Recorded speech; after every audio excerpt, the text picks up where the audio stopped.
Então, estudantes, na aula de hoje nós temos algumas palavrinhas muito importantes que é bem importante, na verdade, a gente comentar sobre elas, não tem como passar batido. A primeira delas é o the.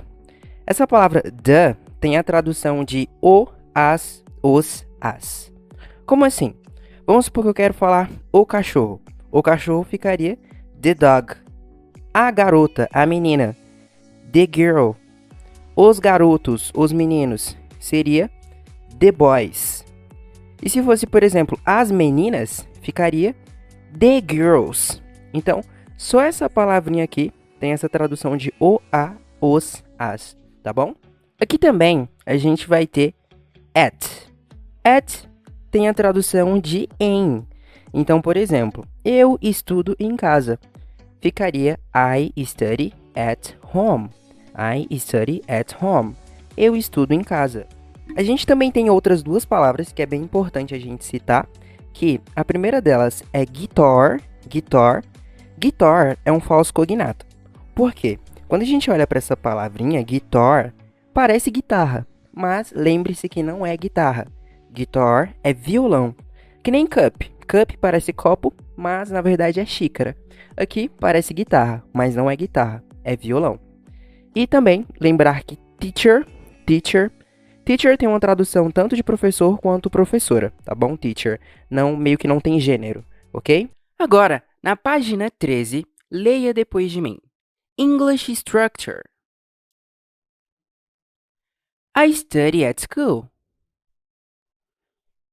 I work at home. I work at a bank. I work at the bank. I work at the store.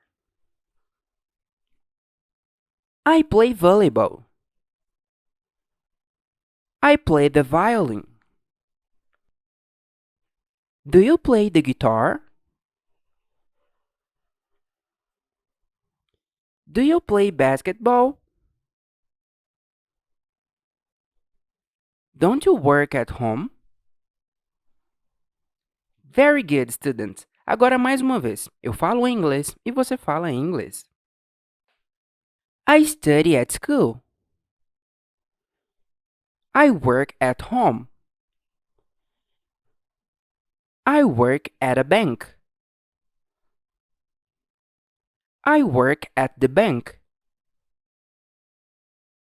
I work at the store. I play volleyball. I play the violin. Do you play the guitar? Do you play basketball? Don't you work at home?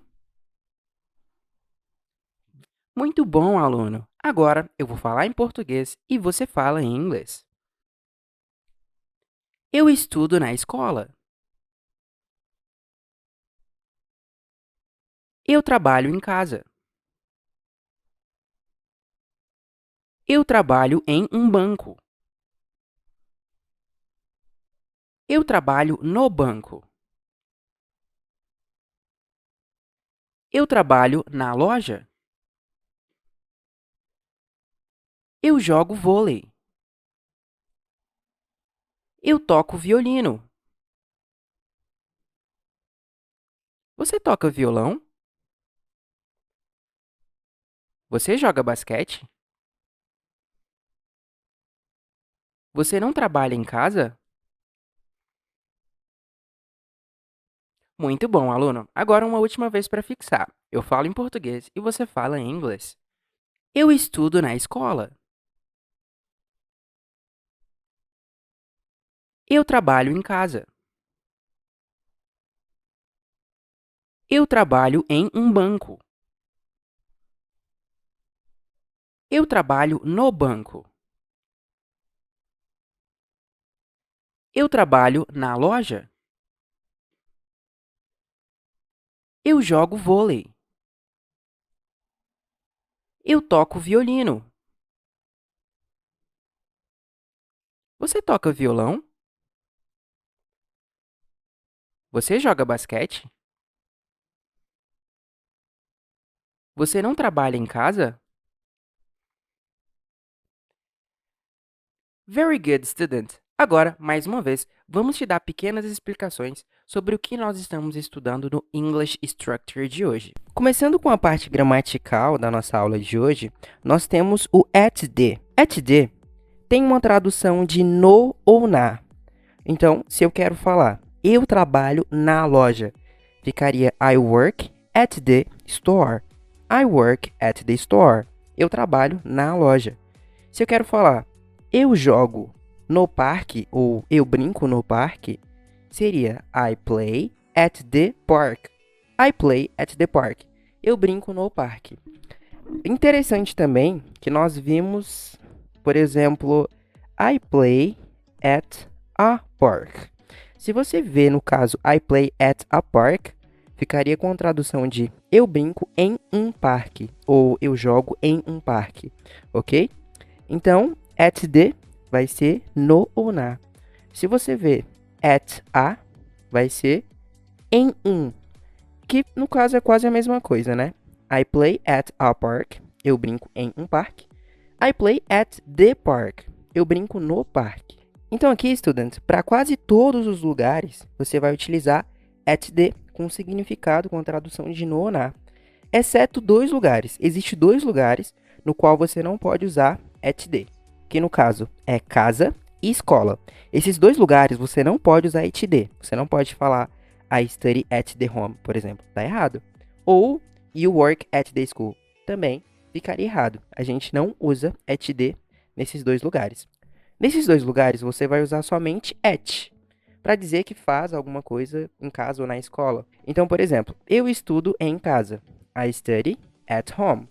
Você trabalha na escola. You work at school. Então, somente esses dois lugares você vai usar somente o at, ok?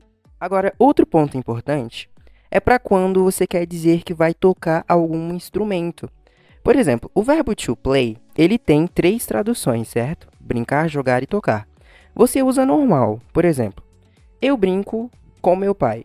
I play with my father. Eu jogo com meu pai. I play with my father também. Ou se eu quero dizer eu toco com meu pai, I play with my father. A mesma coisa. A diferença vai ser quando você vai especificar o instrumento que você toca. Por exemplo, quando você fala que toca violão, toca piano, toca violino, e você especifica qual é o instrumento que você toca, você tem que colocar the. Como se você falasse, por exemplo, você toca o violão, você toca o piano. Tem que colocar o the, somente quando você vai especificar o instrumento. Então, you play the guitar, você toca violão. You play the piano, você toca piano. Porque se você esquecer de colocar o the, né, meio que a frase vai ficar com uma tradução de jogo, né? Então, se você fala, por exemplo, I play guitar, aí esquece de colocar o the, você vai estar falando algo como eu brinco de violão, Isso, eu brinco de violão, eu jogo violão. Mas se você quer falar que toca um instrumento, tem que colocar o the. Então, eu toco violão, I play the guitar. Você toca violão, you play the guitar. Ok? É isso, students. Qualquer dúvida, não esqueça de consultar seu teacher, ok? Agora, students, vamos para o exercício Let's Brackets. Você vai enxergar algumas frases de A até G. No caso, você deve passar essas frases para o inglês. Pause o vídeo para fazer seu exercício. Let's go!